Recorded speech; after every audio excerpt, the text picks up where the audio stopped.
Donc, on y va. Mélissa, tu as quoi comme devoir? Une chanson. Il n'y a pas? Tu as oublié de ramener ton livre de mathématiques? C'est ça que tu dois faire aujourd'hui? Tu dois faire quoi? On t'a pas dit. Et en classe, on t'a... J'ai déjà appris à la maison. Voilà, donc tu vas apprendre le pluriel des mots. Je sais. Il y a mon jeu à la maison. Quoi? Je sais lancer un peu. Quoi? Quoi? Les noms masculins. Donc on va réviser ici. Donc on est quel jour aujourd'hui? Mercredi 16.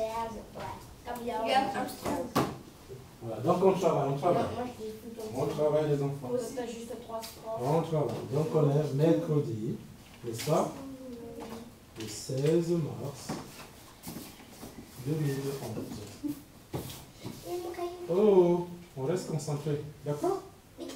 Voilà. Donc aujourd'hui, Mélissa, on va travailler sur le singulier. Le singulier et le pluriel des noms. D'accord? Je vais te laisser. Je vais te laisser 15 minutes pour apprendre ça. Et après, on fera l'exercice. D'accord? Tu m'apprends tout ça. Ok? Tu lis, tu apprends, tu essaies de comprendre. Et toi, Emmanuel, qu'est-ce que tu dois apprendre aujourd'hui? Ça aussi, je veux le faire. Emmanuel, qu'est-ce que tu dois apprendre aujourd'hui? Je dois... Bon, ça, je l'ai déjà fait à la maison. Je dois relier. Oui, mais tu écris. Il manque quelque chose. Devoir, il manque R, oui. Là-bas, la périmètre était pour tout. Pour le périmètre. Le périmètre, c'est le pourtour. Comme je t'ai pressé, comme c'est un remplacement. Le périmètre, quand on te demande de calculer le périmètre d'une surface, pas d'une surface, le périmètre d'une figure géométrique, on te demande tout simplement, regarde, on te demande de calculer le pourtour. Le pourtour, c'est ça. Le passage de ce point à celui-là, celui-là. Hein? Ça, c'est le pourtour. Périmètre. On dit le périmètre, c'est tout ça, tout le tour. Donc le périmètre du carré, c'est égal à ce côté. Où ça? Laisse, je viens voir ça. D'accord? Donc, on te demande de calculer. Oh, du carré. Laissez Imen le travail. Ce côté, plus celui-là, plus celui-ci.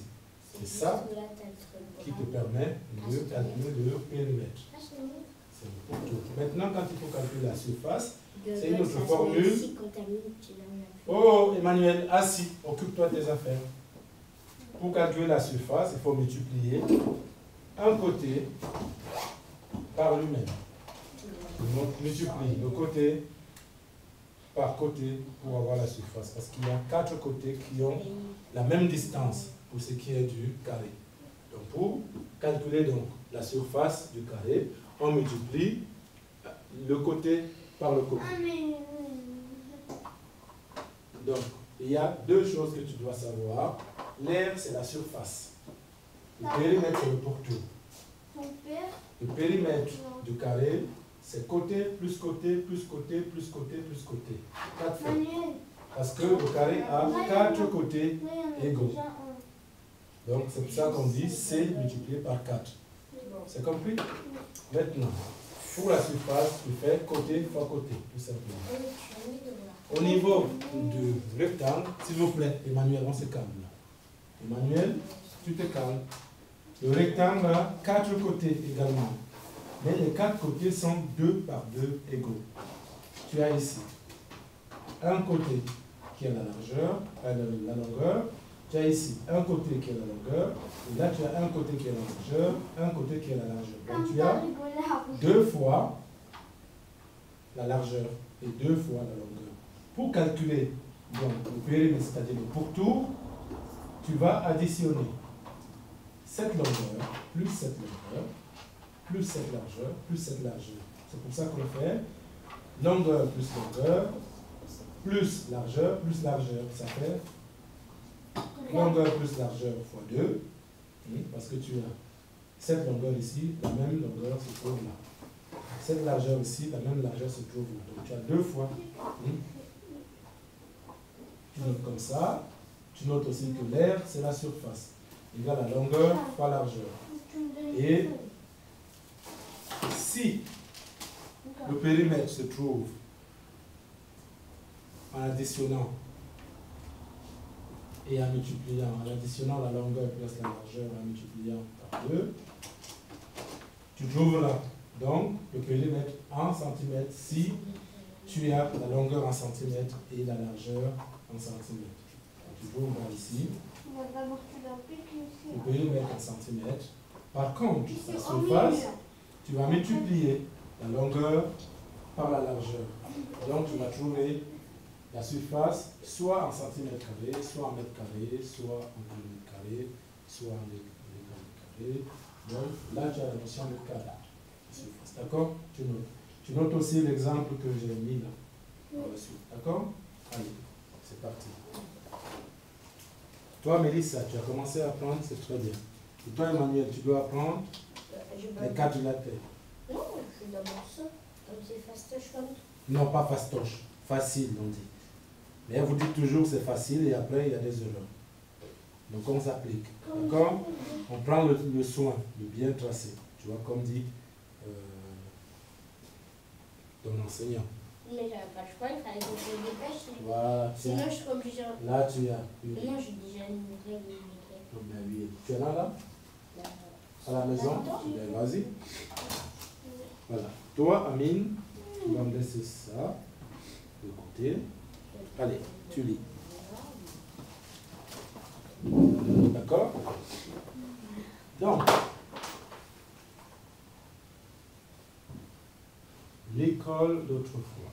Fiche de lecture. C'est en 1882 que les Jules... M'arrêtez! Allez, on est les C'est en 1882 que Jules Ferry rend l'école obligatoire pour tous les enfants de 6 ans à 12 ans. De 6 à 12 ans. D'accord? À l'époque, le jour de repos était le jeudi. Continue.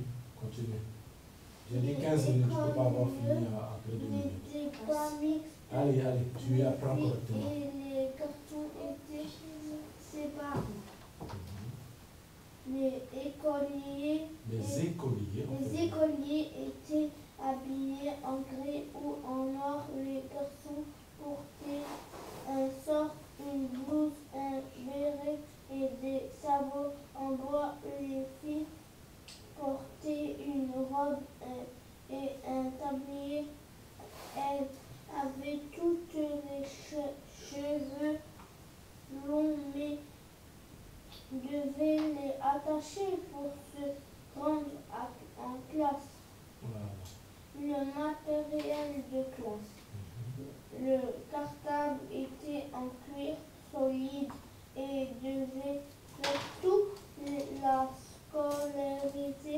Les enfants, ils étaient même souvent comparent leurs plumes et leurs jeux pour la récréation. Pour écrire, les enfants utilisaient leur ardoise ou écrivaient à la plume dans leur cahier. Les plumes se trouvaient dans des encriers en verre. C'est ça les encriers? Ou en porcelaine. Emmanuel, qu'est-ce que tu cherches? C'est